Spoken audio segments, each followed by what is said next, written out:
Most people don't know that Ethiopia, aka Abyssinia, was the first African country to call African Americans back to their homeland. Empress Zatu was the first queen of kings of Ethiopia from 1916 to the 1930s. Zatu wrote a letter also known as the Call to Africa. This letter was an open invitation to African Americans and other African descents to return to Ethiopia, their ancestry homeland. This letter offered land grants and Ethiopian citizenship to those who returned. Zatu also stressed the importance of preserving African culture and heritage. This letter resonated with Marcus Garvey. He was a prominent Jamaican African leader who saw Ethiopia as a symbol of African pride and independence. And this was the start of Garvey's Universal Negro Improvement Association, which actively promoted the idea of returning to Africa. Zatu's letter helped influence the Pan-African movement. As her letter is hard to find online, I got in contact with the researcher Julia Bonanchi, who sent me an excerpt from her book that mentions. She first explained how the invitation left some traces because it was shared during the UNIA convention. As is mentioned in her book, the Queen of Abyssinia assured them of cordiality, which I invited them back to the homeland, particularly those qualified to help solve our big problems and to develop our vast sources, teachers, artisans, mechanics, writers, musicians, professional men and women, all who are able to lend a hand in the constructive work which our country so deeply feels and greatly needs. Zatu and Garvey exchanged letters discussing cooperation and potential collaboration. The UNIA promoted Ethiopia as a destination for African repatriation. Their connection highlights the border of the Pan-African movement, which focused on unity, self-determination, and cooperation between Africa and its diaspora community. Once Zatu was mysteriously unalive, and Marcus Garvey was falsely accused and sent to prison and later deported back to Jamaica, this affected the original intentions and plans of the Pan-African movement. This is why we must understand that the movement back to Africa is Bible prophecy to restore. As is mentioned in Isaiah 1:26, "And I will restore thy judges as at the first, and thy counselors as at the beginning. Afterward thou shalt be called the city of righteousness, the faithful city." Good morning. I hope you're doing fine where you are, and as always, if you're not doing fine, please do fine. So if you're a viewer of my videos or of my channel, I don't know which is the right word to use, you must have known that I speak a lot about African diaspora, black people, black Americans as well. Now when I speak about black Americans, they tend to represent the whole African diaspora. I know the whole African diaspora is not African Americans, but I use a general term of black Americans. In recent years, we've had a flock of many African Americans moving back to the continent. We've had many people give their testimonies. Some are good, some are bad, but most of them are good, which is a good news, by the way. It's a good news if most African Americans are telling good news about Africa. And so today I just want to reinforce why you as an African American should again consider moving back to the continent if you haven't. This video is about that. Here is why African Americans are moving to Ghana. Ghana was the first country in sub-Saharan Africa to gain independence, and this was under the leadership of Kwame Nkrumah. It is this status that motivated the migration of African Americans. They looked up to Ghana as the new promised land, compared to how they were unfairly treated in America. The country served as an inspiration to people of African descent, whether they were originally from Ghana or not. American civil rights activist and writer W.E.B. Du Bois also settled in Ghana till his death, and he was buried in Accra. At the time of migration, he and some other activists moved to Ghana to contribute to the development of the country and also escape racism in the United States. Kwame Nkrumah welcomed the African Americans into the country, and he even brought the civil rights activists into his inner circle as advisors and political allies. And since that time, more African Americans have applied for permanent residence in Ghana. To encourage their migration and visits, the country decided to offer them a special visa. We're also aware that many Americans visited Ghana last Christmas. Will this be their regular destination? Keep following OK Africa. The question I get asked most about building a home in South Africa is, do we have relatives in South Africa?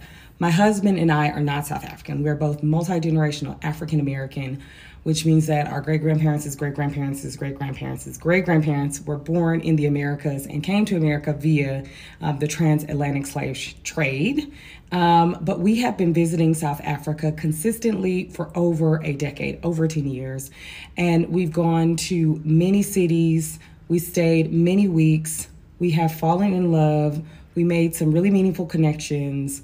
And some people that we know have migrated here from the United States and have decided to retire here.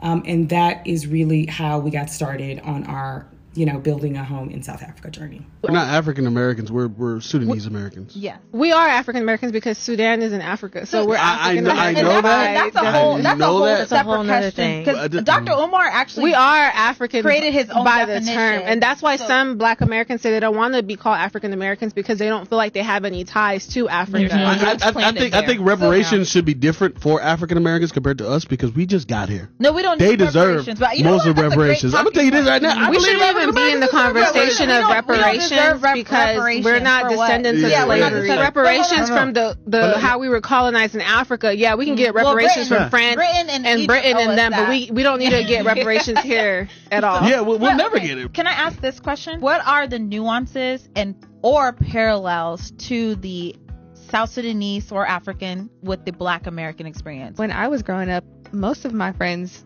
were African, and when I would say like stuff about Black people, they're like, oh no, I'm not Black, I'm African. And their parents would say that too. I would hear their parents say the word akata like towards Black people. So I just don't think that our generation feels like that. I think it's the older generation that really feels like the separation more, just because they were immigrants. Honestly, I felt more othered and more like pushed aside by Black American women than anyone else. Not to perpetuate that trope of angry Black woman or mean Black woman, but when I met Sarah in high school, she was my first best friend.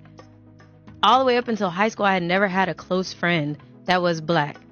Sarah was the first one, and she's African, so I've never had the experience where I was bullied by African people or felt other. Like, this is my first time ever hearing that term that's derogatory towards Black people.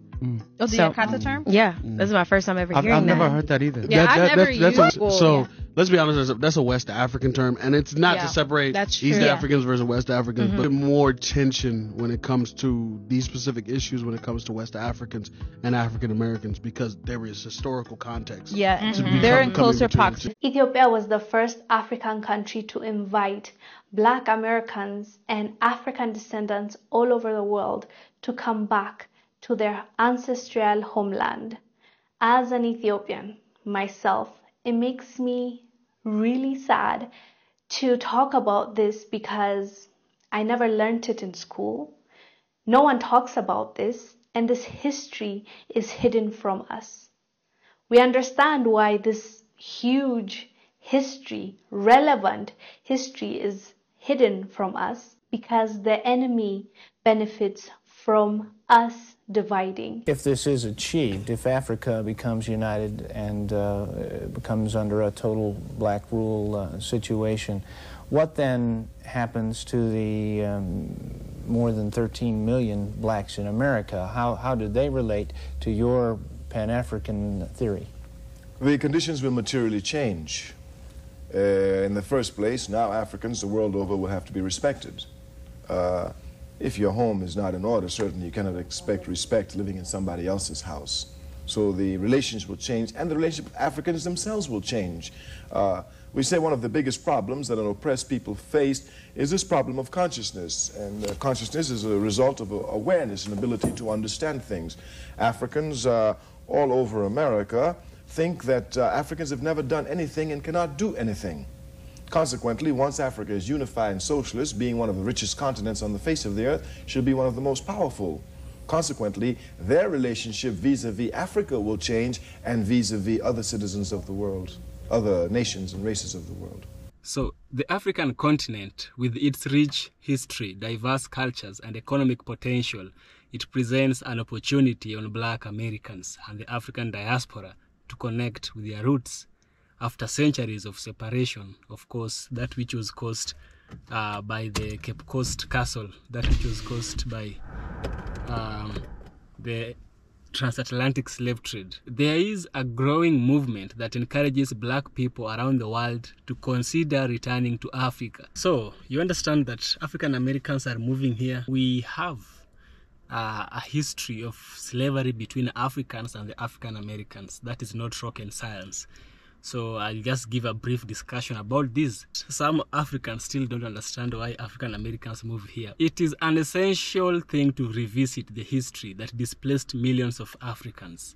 The transatlantic slave trade began in the 15th century and reached its peak in the 18th and 19th centuries. European traders kidnapped men, women, and children from various regions in Africa, bringing them to the conditions that they are facing today in America. This system of forced labor generated immense wealth for Europe and the Americas, but it stripped Africa of its people and their contribution, leaving cultural wounds that still impact African and Black Americans globally. The diaspora that resulted from the transatlantic slave trade created a distinct black identity in the Americas and other parts of the world. Yet, many African Americans and members of the diaspora feel a deep and fulfilled connection to their ancestral homeland. Reconnecting with Africa allows black people to heal historical wounds, discover a sense of belonging, and contribute to the growth of countries that share their heritage. Why is moving to the continent still important? Why is it important? Why am I speaking about it? You might ask yourself that question, but a good African shouldn't ask such a question. But for the sake of the Africans who ask it, I will answer you. Many people in the black diaspora face challenges such as systemic racism, economic inequality, and a lack of representation in the Western societies. In contrast, a move to Africa offers the potential to reconnect with heritage, explore new freedoms, and invest in growing economies that are more inclusive of black people. Africa is not a monolithic place. It is a continent of over 50 diverse countries with various cultures, languages, economic strengths. Living in an environment where black identity is a norm can foster a sense of comfort and belonging. Africa's emerging opportunities and welcoming policies provide opportunities for black Americans and members of the diaspora to thrive and contribute to the continent as a whole. Here is a list of 5 countries that I believe black Americans should visit and retire in. Number 1 has always been Ghana. Yes, Ghana is the first country in Africa to announce the year of return. From the interactions I have had with some black Americans, Ghana has always been on the bucket list. So Ghana has become a popular destination for black Americans and the African diaspora, thanks in part of its Year of Return initiative that was launched in 2019. The Ghanaian government has actively encouraged people of African descent to visit, invest, and even move to Ghana.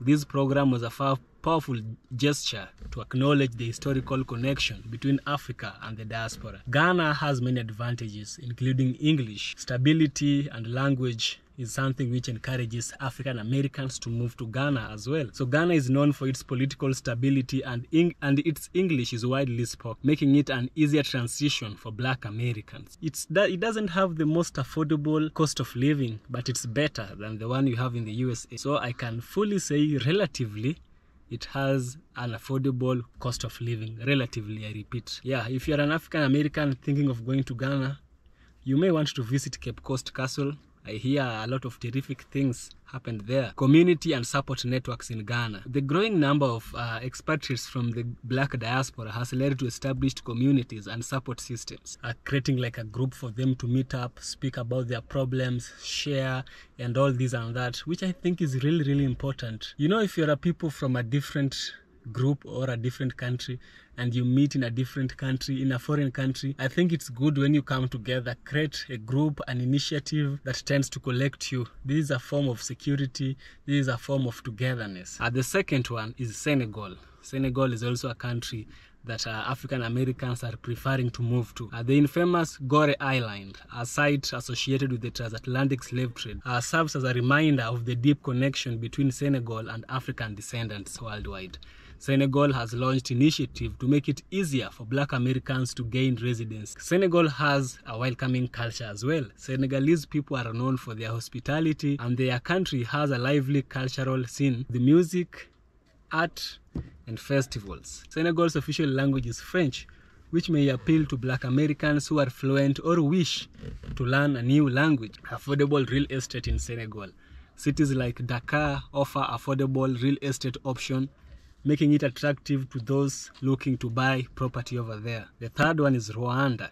Rwanda is an East African country that gained recognition for its rapid development, cleanliness, and emphasis on gender equality. After a history marked by genocide, the Rwandan government has made it easy for foreigners to invest and live in the country, making it an appealing destination for Black Americans. Rwanda is known for its commitment to environmental sustainability and its growing sustainable development and digital entrepreneurship. Rwanda is considered one of the safest countries in Africa, with low crime rates and a reputation for cleanliness.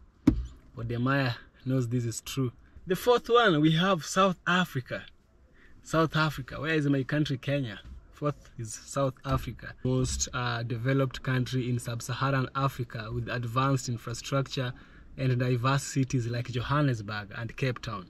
The country has a rich, complex history of both colonialism and resistance, culminating in the end of apartheid in 1994. Black Americans might find a deep connection with the country's struggles for equality and justice. South Africa has a vibrant economy. South Africa is well known for its established economy with opportunities in sectors like tourism, technology, and manufacturing. South Africa's national language and the main language, which is also the official language if you prefer, is English. South Africa has diverse landscape and activities to do over there. From safaris to mountain beaches, South Africa offers a wide range of landscape and cultural experiences. The fifth one is Tanzania. Tanzania is home to famous sites like Mount Kilimanjaro and the Serengeti, which is another welcoming nation with strong historical ties to Black liberation movement. Its warm culture make it an attractive destination for those interested in slower, more connected lifestyle. We have political stability in that country as well. Tanzania has a stable government and is known for its peaceful environment, Swahili language and cultural heritage. Learning Swahili, which is the national language of Tanzania, can provide a deeper connection to East African culture. National beauty and ecotourism is also another strength of Tanzania. Tanzania's breathtaking landscape are perfect for those who love nature and outdoor activities. Last but not least is Kenya. Kenya has everything that Tanzania has, except for what? For the language they speak. Many African Americans are finding problems to live in Tanzania because of the language barrier. In Kenya, the national language and the official language is English and Swahili. So many people can speak English here in Kenya. That is the only difference that we have between Kenya and Tanzania. Tanzania might be affordable than Kenya, by the way, to those who may want to consider moving over there. Now let's have a conclusion to this. Returning to Africa offers a unique opportunity for Black Americans and the African diaspora to embrace a land where they are not marginalized, but instead they are central to the cultural and social fabric. With its warm community and welcoming policies, Africa is more than just an ancestral homeland. It is a place to thrive and belong. The decision to relocate is a significant one, involving consideration of lifestyle, culture, and community. However, with the growing number of initiatives aimed at welcoming the diaspora, Africa represents itself as a vibrant continent, ready to receive those looking to reconnect and invest in its future. Africa is the future for Black people. Africa is the future new world, like technology-wise. Yes, people who are smart are moving to Africa to invest. Africa has a lot of opportunity and they are not limited to what I have said. They are diverse, maybe infinite, but they are diverse. Yes, that is EFK Original Documentaries. If you like my content, kindly subscribe, like the videos, share. I'll so much appreciate for your support. See you in the next one.